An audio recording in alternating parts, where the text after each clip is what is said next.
Hey friends, this is Shankar Pawan and welcome to the video.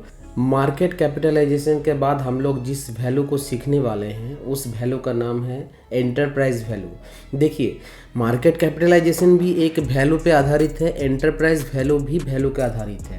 Enterprise value market cap से ही derive होता है, लेकिन बहुत ज़्यादा इम्पॉर्टेंट है फंडामेंटल एनालिसिस के लिए। एंटरप्राइज वैल्यू क्या है? बेसिकली एंटरप्राइज वैल्यू का डेफिनेशन ये है कि मार्केट कैपिटलाइजेशन साथ में आप अगर माइनस कैश को माइनस करेंगे प्लस लोन मतलब जो डेथ है वो करेंगे तो जो आंसर आता है उसी को एंटरप्राइज वैल्यू बोला जाता है। अभी हम लोग एक छोटा सा एग्जाम्पल से सीखेंगे कि ओरिजिनली एंटरप्राइज वैल्यू क्या है। मान लीजिए आपने एक घर खरीदने गया है, उस घर का वैल्यू है 500 रुपीज़। आपने बायर को आपने उस घर के लिए 500 रुपीज़ पे किए। उसके बाद आपको पता चला कि उस घर के अंदर एक तिजोरी है जिसमें ऑलरेडी 500 रुपीज़ पड़ा हुआ है। तो आपको क्या लगता है आपका एंटरप्राइज वैल्यू कितना लगेगा? आपका एंटरप्राइज वैल्यू पूरा का पूरा क्या हो जाएगा? 0 हो जाएगा। जो कि इसका मतलब ये हुआ कि आपको पूरा का पूरा जो घर है वो मुफ्त में मिल गया, पूरा का पूरा अमाउंट आपको प्रॉफिट हो गया।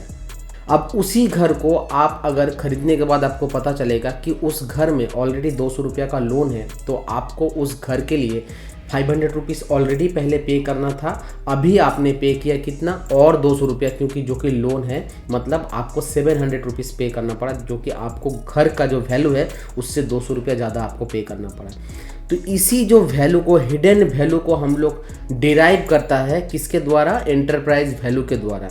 अब हम लोग कुछ एग्जाम्पल से समझेंगे कि एंटरप्राइज वैल्यू ओरिजिनल में क्या है।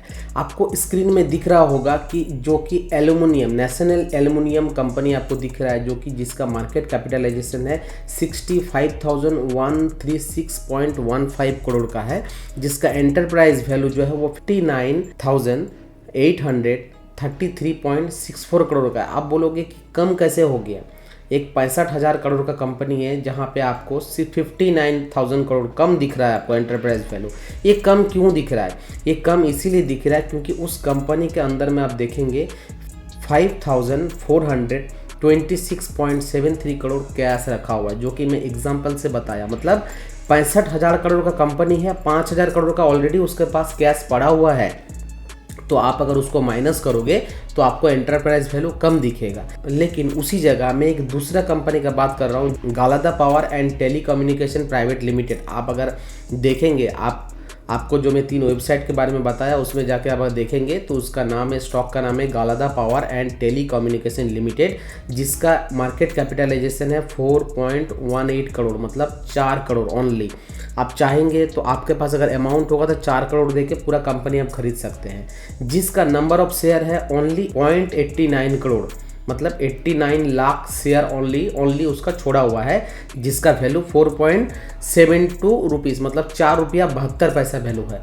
अभी हम लोग कुछ देर पहले ही मार्केट कैपिटलाइजेशन निकालने सीखे हैं। कैसे सीखे हैं कि मार्केट कैपिटलाइजेशन क्या है? जो value of the share and number of share को आप इंटू कर देंगे तो आपको जो शेयर प्राइस है वो 4.72 के साथ में नंबर ऑफ शेयर मतलब 89 लाख आपको स्क्रीन में जो दिख रहा है उसको अगर इंटू करेंगे तो आपको ऑलमोस्ट 4.18 करोड़ आंसर आपको निकल के आएगा, जो कि मार्केट कैपिटलाइजेशन है। लेकिन इसमें एंटरप्राइज वैल्यू जो दिख रहा है 28.68 करोड़ देखिए कि कंपनी तो 4 करोड़ के है, लेकिन एंटरप्राइज दिख रहा है 28 करोड़, 7 टाइम्स ज़्यादा। क्यों दिख रहा है? बिकॉज ऑफ कंपनी ने 24.36 करोड़ लोन लेके रखा है, जो कि हिडन अमाउंट है।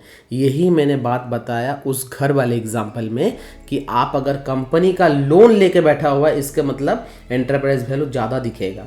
तो मोटा बात ये हो गया कि ज़्यादा एंटरप्राइज वैल्यू वाले कंपनी जो होते हैं वो ज़्यादातर गुड लिस्ट पे नहीं आते हैं, और कम एंटरप्राइज वैल्यू कंपनी जो है वो आपका गुड लिस्ट में आता है। मतलब एंटरप्राइज वैल्यू जितना आपका कम होगा उतना अच्छा होगा, और एंटरप्राइज वैल्यू जितना ज़्यादा होगा, बहुत ज़्यादा होगा, इसका मतलब कंपनी के पास बहुत सारा लोन पड़ा हुआ है।